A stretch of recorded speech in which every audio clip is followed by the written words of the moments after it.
go to Price, and I'm going to piggyback off his first response about him having so much to juggle with.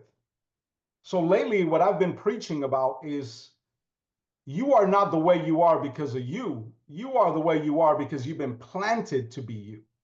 There's no coincidence on who we are. So I want to know, you told me one side of all the work you got going on right now, but remind us, why did you even start? What led you to Toastmasters to say, you know what? I'm going to give it 8 hours a day one day because I simply don't care about anything else. I love it. Thank you, Mr. Toastmaster, the dignitaries, fellow Toastmasters. I don't think anybody started their journey with saying that I'm going to jump right in and do 8 hours a day of Toastmasters, and that's going to be my life. I don't think it ever starts that way.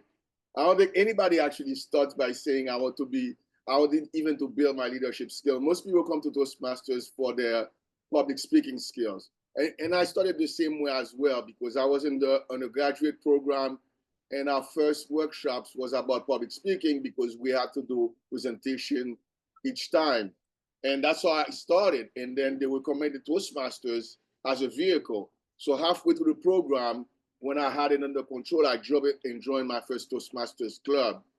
And really, I can tell you, the first time I actually heard anything about, getting in higher leadership is because I was at a contest and one of the members sat next to me and said, I could see you running the whole thing. And he was sitting right next to me, and I was like, what the hell is he talking about? And he was like, I can see you being back then it was district governor.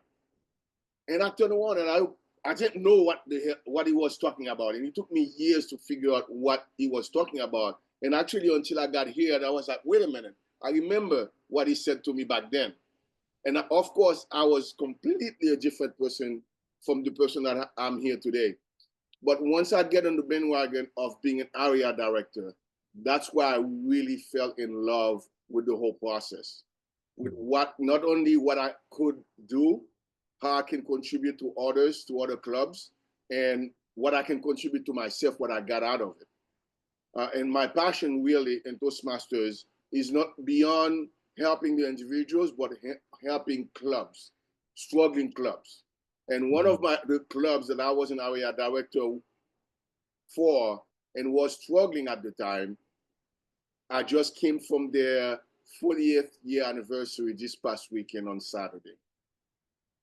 And ever since I was an area director, we worked hard and turned the club around. And that club been president distinguished every single year since then. So it's been a journey for them. They hit rock bottom, but now they've survived enough to celebrate their 40th year. So that's one of my passion in Toastmasters, is struggling clubs. Thank you, Mr. Table Topics Master. Man, everything is making a lot of sense now while you're here with us. That's amazing. I love it. I love it. We manifested you. We asked for you, and you're here to help us. All right.